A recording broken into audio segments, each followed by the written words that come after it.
morning, everyone. Welcome to our latest edition of Charity Chats. Bear with us. I have a distinct feeling this one's going to be slightly off-piste and nobody quite knows what's going to happen. I blame myself entirely as being the chair today. So my name is Catherine Mustomji. I head the charities practice at Shakespeare Martineau.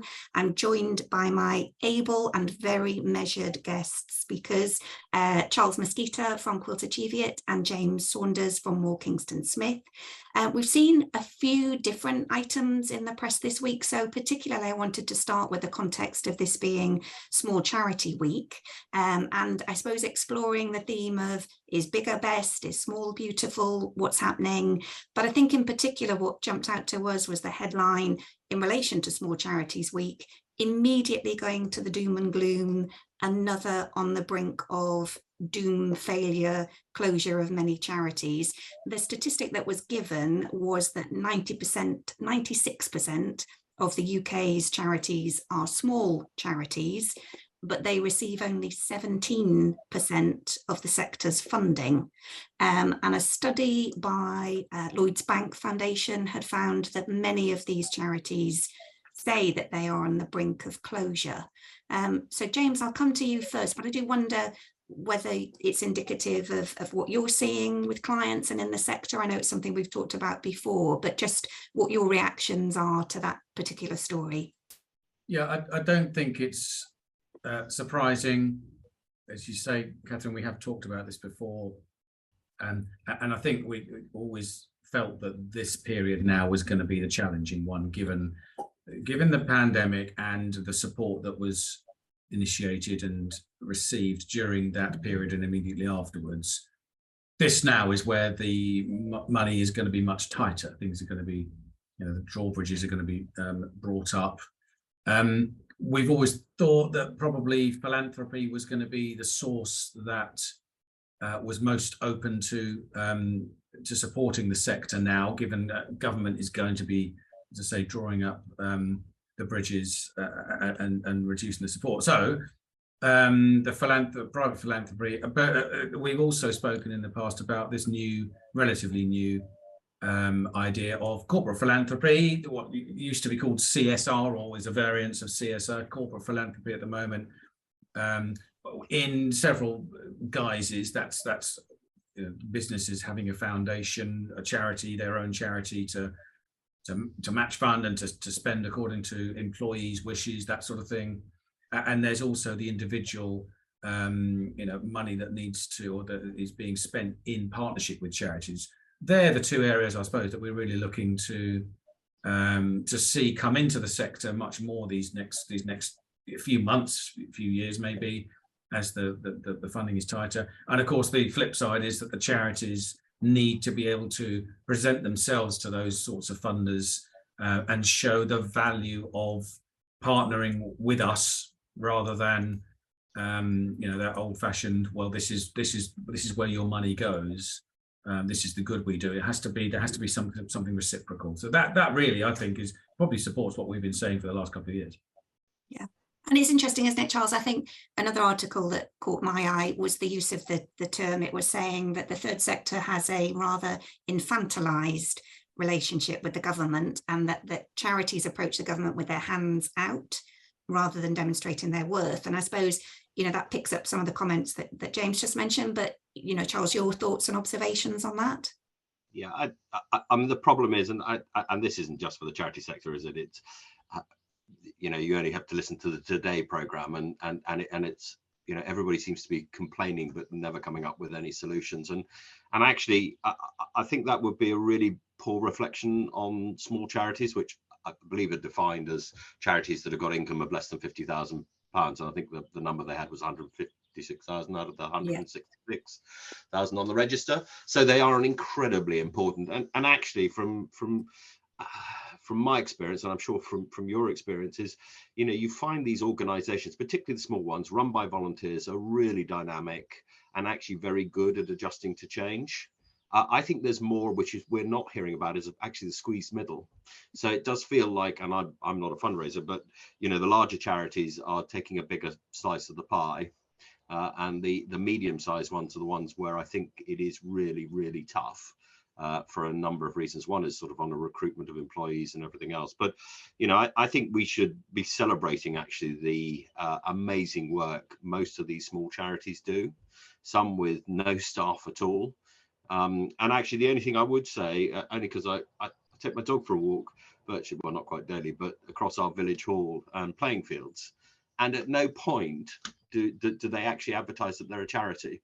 And I suspect, you know, 90% of the village actually thinks it's something supplied by the local authority, which it isn't, and which is not funded by the local authority. So, you know, I think we should spend more time celebrating what the sector does, and actually keep pointing out to people actually the huge benefit society has as a result of it.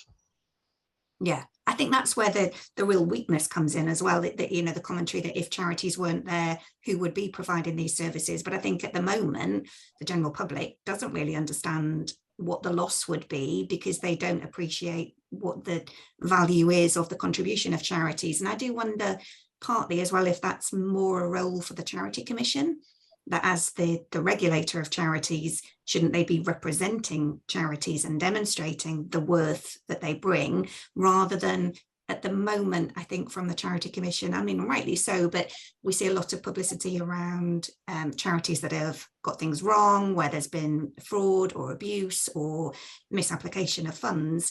But I do wonder if that can give the wrong impression of charities, that everybody in there is not quite doing things properly. So rather than focusing on the negative, I wonder whether the Commission should lead with more of a positive role. James, would you agree? Oh, Charles, yeah. Well, no, I was just, because in fact we had the chair of the Charity Commission in to meet a number of trustees a couple of weeks ago. And it was very interesting because he, Orlando Fraser, has certainly been making a lot of comment about encouraging the wealthier to give more, and making a comparison between the UK and North America and Australia and the differences in. And partly that's a welfare state. But one of the comments of one of the trustees sitting around the table, which I thought was particularly interesting, is that if you, and I've lived in the US and is absolutely right, if in the US you give money to a charity, you actually are looking for successful organizations that you can attach yourself to and take that sort of credit for that. And there's a huge amount of pride in that. Where here in the UK, we're a bit sort of, we want everything run on a shoestring. We want everything having difficulty in everything. And we're coming in charging in a sort of, I suppose, slightly Victorian way to sort it out, whether it's money or volunteering or whatever. And perhaps we should change that mindset and actually really celebrate the success of these organizations and be proud and use it as a badge of honor that actually we are supporting things that are successful, rather than sort of helping people from the brink of them. And I don't know quite how you change that mindset, but it did get me thinking that there is a very different mindset both sides of the Atlantic, and I accept that welfare states are different, but you know, but perhaps that's what the Commission could do in communicating. And the other thing I would just say on the communication point is we seem to focus on the negatives, but it's not proportioned to the amount of wrong that is done. So it's relatively de minimis. And perhaps you're right, perhaps that we should shift it round and make that clear. Yeah. James, what do you think? I think this week, actually, that, as you know, that the Charity Commission has published its next priorities for the upcoming year. There's 4 of them, and I think we've talked about them already off air, if you like. The first 2 are pretty straightforward. They're about regulation and support and intervention. The last one is about investing in people and organizations. The third one is the interesting one, and it relates to what we've been talking here, which is, and the phrase was, we will improve how we use our voice later on to help charity deliver impact. That, I think, is what we're talking about here. And I don't think we would be in disagreement if someone said the Charity Commission hasn't been doing enough of that. Yeah. It hasn't been supporting and celebrating and promoting the charity sector. And I think the question is, who does do that? And I suspect the answer really is the charity sector itself is the only one that helps itself on this to a limited extent, and not to any great extent, but you'll often find charities reciprocally saying, you know, well done to another charity on LinkedIn and those sort of things. But it's certainly not the media. I mean, look at the reporting of Andy Haldane's interview. The headlines were all about using that word infantile the headlines were negative, even though the content of the interview and speech I thought was generally much more positive. It was talking about all the good stuff that does go on, and avoiding the handout mentality. But the spin on the interview, it seems to me from the reporting, is more about, you know, picking up on the negatives. So it's not. I don't think it's the media doesn't really help the charity sector. MPs certainly don't. They make far more headlines criticising the RNLL. Was back in the news again this week. Actually, as we said before, they got very good publicity out of Mr. Farage's intervention from a couple of years ago. But so really, that's celebrating. Absolutely, to hear that the Charity Commission might be a bit more positive about things. Brilliant, because it's not happening at the moment, except within and from the charity sector itself. I think it's interesting, that use of data and intelligence, but also what we're seeing is the importance of language. And one of the other points the Commission said was that they would speak out on issues that matter, but also that they will implement a new writing style. There's not really much more said about that. When they've done this in the past, it's been the distinction between should and must, so that they're not confusing people about what's a legal requirement and what's recommended. But I do think there's more around that with the communication style and how they write to trustees often as well, and whether they're understood in the way that they express themselves. Charles, I don't know whether you have any thoughts on that. Yeah, I think certainly under the new chairmanship, I think there has been a definite shift in emphasis of the Commission. And I very much hope that the noises that are coming out will be fulfilled in the respect that they are going to use their voice more positively. I mean, I raised, from our last charity chats with him about HMRC's review of the taxation bit of it, and yes, they were aware of it. And I just said to him that, it did feel like reading a script from Yes Minister, where you ask a question from Humphrey that you're going to get a predictable answer out of it. And I just said the one question they didn't answer is actually how big a problem this was. And so it slightly feel like a sledgehammer cracking a nut. Now, obviously, he made no promises that they would go back, but I would be very disappointed if they didn't go back and say something about that on a bureaucracy. I think the other thing we should also just be aware of, and it's a useless piece of information I have in my head, is that the amount of money it cost to run the Commission in 2007-8 was about 33 million. If you had index linked that would be 53 million. Do you know what their budget is at the moment? I'm sure you do. I don't. 34 million? 30 million. Oh.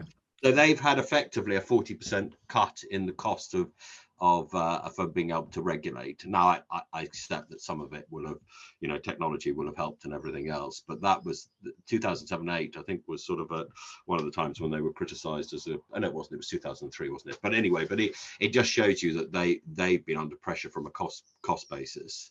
And I think fundamentally, I think they do a good job, but I think it would be, I think, as James says, I think they are in a unique position where they have a very powerful voice of which they could use to a much more positive effect. And that's actually the interesting point about I think on those priorities, that's probably the big difference, that third one. Of course, they've been regulated, fine. They have been regulating, they have been supporting and intervening, absolutely.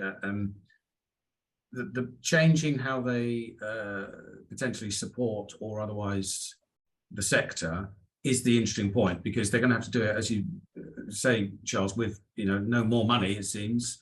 So that will be interesting to see how they actually make that happen. Yeah, absolutely. I think it'd be really interesting to see that when they do it as a one-year business plan, because then we should see that quickly, shouldn't we? We should see the impact of that, and it started, and we'll see that difference. I think it'll be possibly a theme that comes up again, whether we see this new writing style, whether we see the guidance or the advisory notes from the Commission being written in a slightly different way, perhaps. But hopefully more positivity. I think we try and give more of a positive reflection on what we see in our professional lives, but I do wonder if that's not coming across generally in various articles and headlines that we see. Any final thoughts, James, Charles, or are you happy? None from me. Happy? Well, I think fundamentally happy. Sun is shining. Yes, good stuff. Well, it'd be great, I think, just to hear, for those that listen to this session, whether you've got any thoughts, whether you agree, disagree, just any observations at all would be nice to have that debate and see what you think of this freestyling format for today's session, and we'll see whether we repeat that going forward. But thank you for joining us and hope to see you at the next session.